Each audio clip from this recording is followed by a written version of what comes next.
Salve pessoal, tudo bem? Hoje vim falar do Ethereum no par USDT aqui. Eu estou fazendo uma análise mensal e eu achei umas coisas bem interessantes para se comentar num vídeo. Primeiramente, a gente está fazendo um triângulo ascendente nessa região aqui, no qual que a gente vai poder trabalhar mais ou menos até o final do ano. Um pouco mais, se a gente esticar bem aqui as retas, seria mais ou menos aqui até outubro, setembro, para dar uma definição aqui.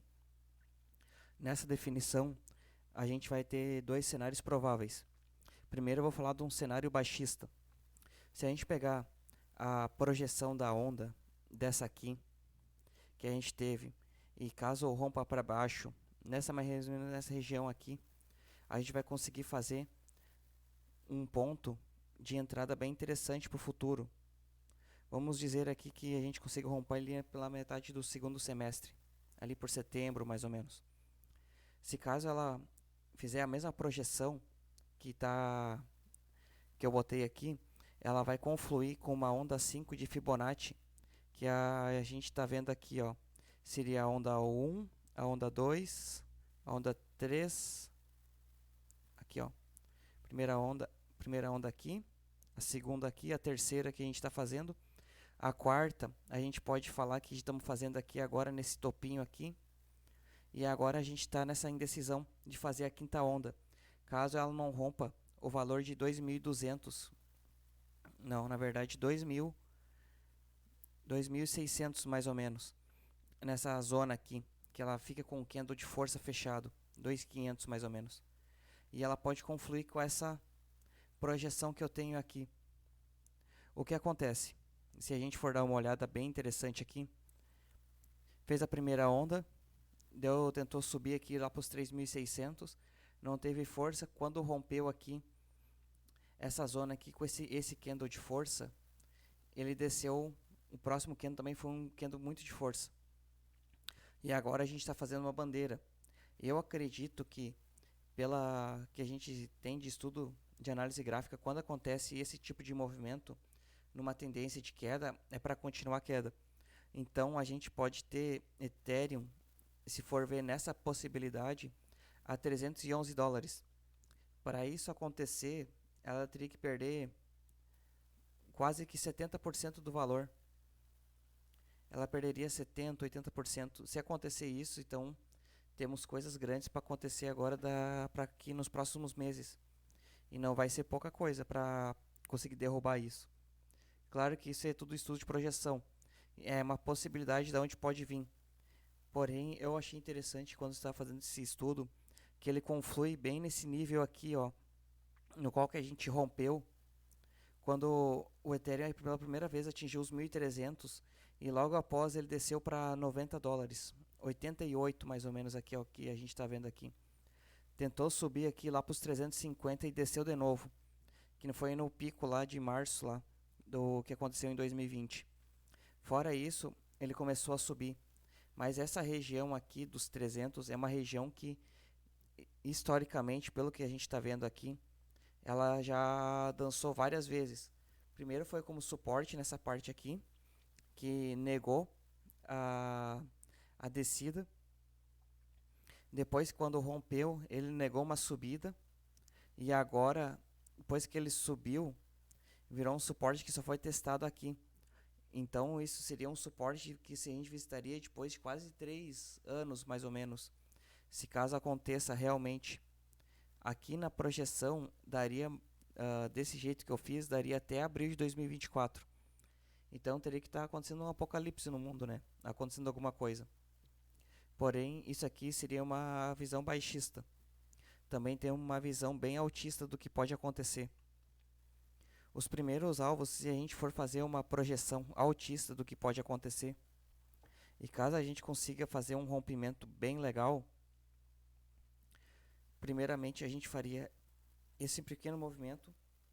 Se caso passar desse ponto aqui, de 2.200 até uns 2.500, tem um candle de força que fecha com um Marubozu de preferência. A gente teria primeiramente um alvo de 4.700 para fazer um topo duplo, e por um longo prazo que eu achei muito interessante, mas muito interessante, que é uma teoria que eu tenho, seria, pela essa projeção que a gente tem e pela quantidade de tempo que fez em 2 anos, que saiu dos $88 para os 4.700, que foi cerca de quase 50 vezes o valor. Se a gente for pegar esse valor aqui, nesse rompimento, a gente pode fazer uma pequena projeção pelo tamanho da onda de se repetir. Igual o que o Fausto Botelho faz com o Bitcoin, que provavelmente todo mundo deve conhecer. Se caso a gente fazer essa onda de super ciclo, ela vai bater cerca de $57.000. A gente está aqui vendo dois possíveis cenários. Tem mais um terceiro que eu também queria comentar. Como eu acredito também na onda do super ciclo, e caso aconteça da gente fazer esse primeiro cenário que eu falei, que é um cenário baixista, também teríamos essa primeira projeção. Então aqui vamos clonar essa onda aqui e poderíamos botar aqui. Se caso ele visite $300 antes de fazer a próxima super onda, que seria o super ciclo, então ele bateria aqui a primeira vez nos $18.200. Isso aí, a $1 a 5 seria em torno de R$ 90.000. Isso seria bem interessante por valor. Vamos dizer aqui, ele daria cerca de 50, na minhas contas daria 60 vezes, talvez 61 vezes, mais ou menos o valor investido. Claro que isso aqui é um estudo mensal, né? Então isso aqui é uma coisa que vai dando uma onda super grande. Porém, tem uma coisa que eu estou achando bem interessante também. Se a gente for fazer um Fibonacci e fazer aqui a contagem nesse ponto aqui, a gente estaria fazendo a onda 3. Agora, a gente tem dois pontos que pode trabalhar. A gente pode trabalhar esse como com ponto 4 e depois a gente pôr uma onda 5 aqui. Vou mudar de cor para poder dar uma visualizada melhor. Vou botar um azul aqui. Se a gente for dar uma olhada nesse ponto aqui, podem observar que dá bem certinho a contagem, ó, a contagem 1, contagem 2, a contagem 3, a contagem 4 e a contagem 5, que daria nesse ponto. Caso a gente possa fazer a onda 4, que seria essa continuação aqui que a gente está fazendo um ABCDE, então poderíamos botar a onda 4 como aqui. Mesmo se ela bater $300, ela estaria no topo 1 aqui, que a gente não pode passar. E o topo 1, se a gente for pegar o candle fechado, ele está em 992. E se for o pavio dele, está em torno de 350. Então, a gente poderia fazer essa onda, só que a força dela seria menor.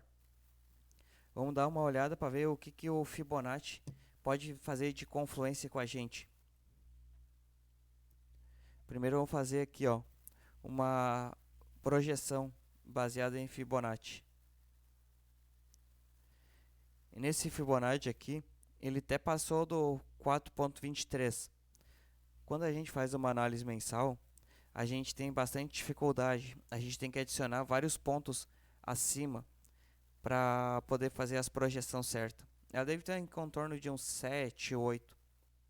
Porém, a gente pode fazer uma outra coisa aqui também.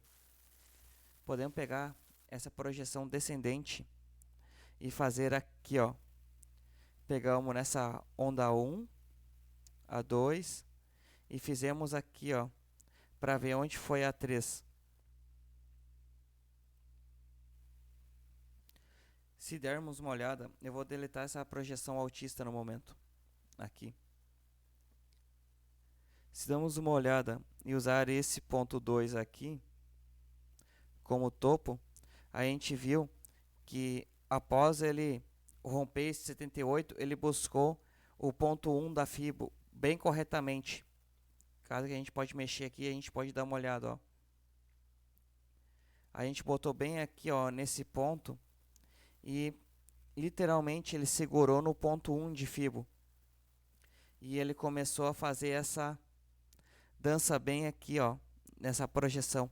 Então, tem uma grande possibilidade de um movimento bem forte, tanto para um ponto altista como um ponto baixista. Claro que a gente tem bastante instabilidade econômica no momento, que contribui com o movimento baixista, tudo que está acontecendo do outro lado do mundo. Porém, a gente também tem uma forte projeção altista, com o halving do Bitcoin, com o teste que tanto o Bitcoin como as altcoins vão sofrer, como a reserva de valor que está para acontecer, e elas podem se provar. Em ambos os cenários, eu acredito que vai ter uma boa de uma valorização. E elas vão conseguir finalmente mostrar qual o ponto que a tecnologia conseguiu ser aderida pelas pessoas. Porém, agora a gente só tem que ver qual o ponto que a gente vai conseguir. Porque, na minha visão, a gente está fazendo uma onda 4 agora. Eu vou reinserir novamente. 1, 2, 3, 4 e 5. Agora a gente tem que ver qual vai ser o fundo da onda 4. Se seria aqui ou se vai ser aqui. Agora temos que aguardar os próximos capítulos. E então, pessoal, o que vocês acharam? Tem alguma dúvida, sugestão? Concorda, discorda com o que eu estou falando? Deixa um like, compartilha e me diz o que está achando dessa análise assim no mensal. Eu sei que são poucas pessoas que estão falando isso, mas eu gosto de ver por motivo de ver um direcional bem diferente. Então, não esquece de comentar aqui, dá um like, se inscreve no canal e dá uma ajuda para nós. Valeu, galera!